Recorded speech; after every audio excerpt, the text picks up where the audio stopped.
coming up, and then Matt might question. Okay, positive game for us Friday night. We were able to build on the performance we had at Stanford the week before, which was good to see. All three phases, much like the week before, were very positive. Offense, probably the best we've played on offense all year long.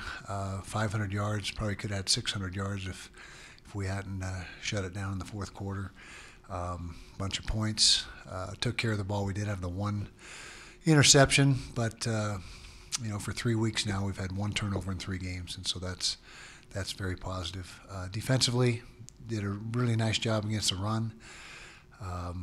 Less than 100 yards again, which we're proven to be a pretty good run defense so far this year.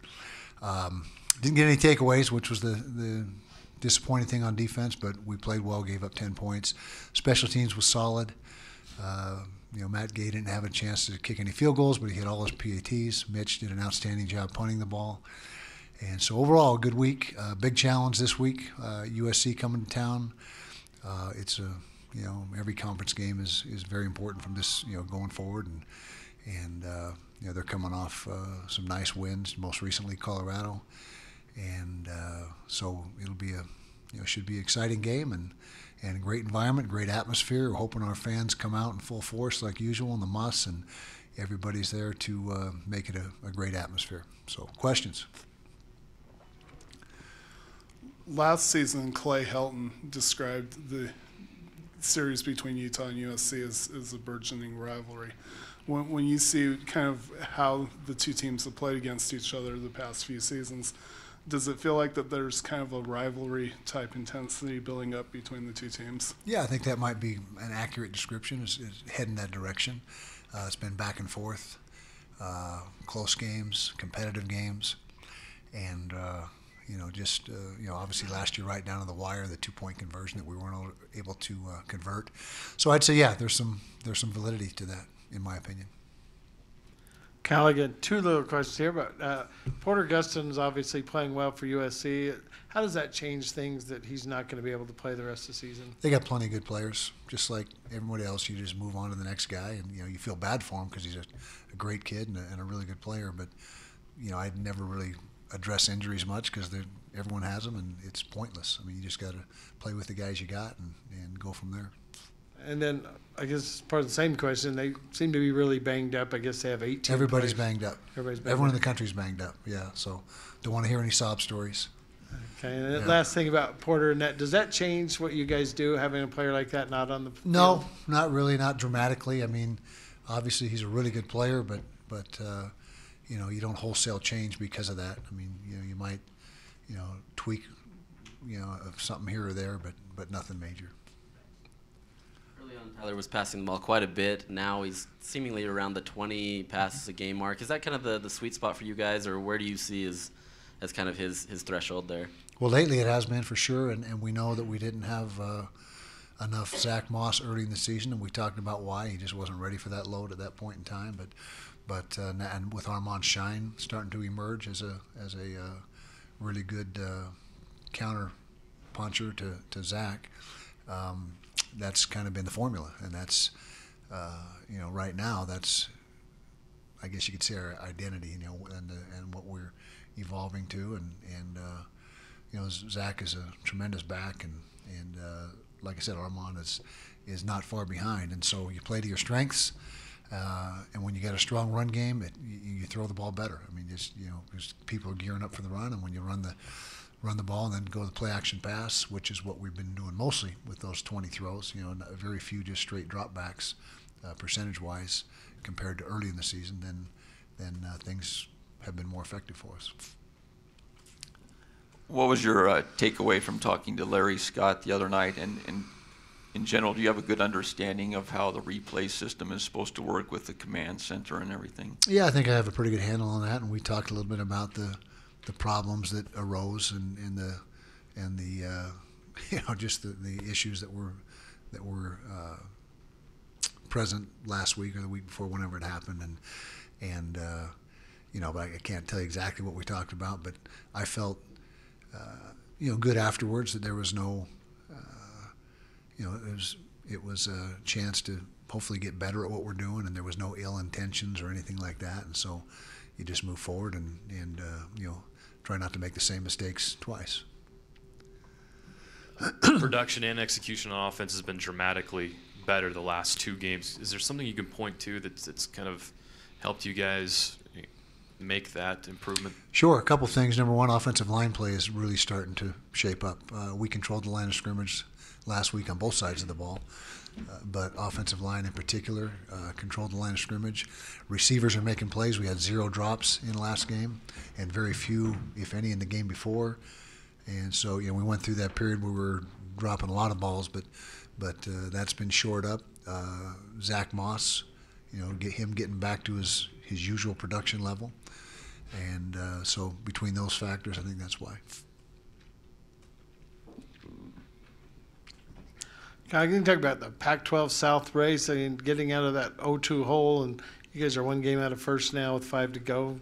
Yeah, it's as I said a few weeks ago, I didn't think anybody would be undefeated, and that maybe even a 2-loss team would win it all, and as far as the South goes. And with how things sit right now, for us it's fortunate because we control our own destiny. No matter, if we take care of our business, which there's a ton of football left, it's too early to talk about the rest of the season. But we don't need any help. We just need to be able to focus on us and try to keep plugging away week by week, starting this week with SC. Ideally, is Orlando Umana still a guard, or could he be a center long term for you guys? That's a good question. With Lowe being our senior and captain and the center position when he's able to play, he would be the guy. Long term, though, certainly that's a possibility for Orlando, and he's proven in the last 2 weeks that he's a very capable center. But he's really an inside 3 guy, whether he's a center or a guard. We just know he's not going to play tackle. He's an inside 3 guy. And so we'll see, after the year who emerges at center. We got some good young kids in the program. Paul Miley, who's moved over to offensive line, who looks like he might be able to be a good interior 3 guy as well. So too early to say, but it's great to have the, just the knowledge that he can play there if we need him to. SC, I think, has a great set of receivers, maybe the best that you've played to date. And given with your rush defense being so strong, how much do you think they're going to try to attack you through the air?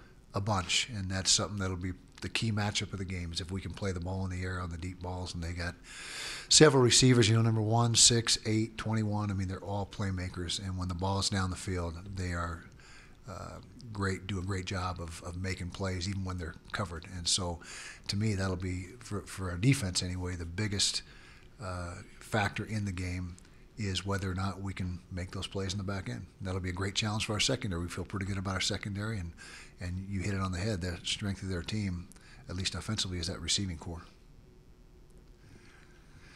Along with that, coming into the year, you said your secondary, you felt really good about it. How do you feel they've played up to this point of the year? Pretty darn good. We're number 1 in the conference in pass efficiency defense, which is our barometer of how we're doing, versus the pass. And we're amongst the nation's leaders nationally. And so I think that, we've given up some yards in certain weeks, but like I said, you judge it by the efficiency of it all, and I think we're doing a good job. 2 more personnel questions. John Penasini is having this remarkable impact this year. What's his career arc in your program? Well, he's, first of all, he changed his body in the off season. He shed about 15, 20 pounds of weight that he didn't need, and so he's a svelte 315 now, which is prime weight for him. And he is tough. He's active. He plays with great pad level. He's got great natural use of hands. He's strong at the point of attack. He's a slippery pass rusher, and I think he's one of the most underrated tackles in the conference. And Ciosi Mariner didn't play the other night. What's his status? Yeah, unavailable last week. We're hoping he's available this week. We'll have to find out as the week progresses.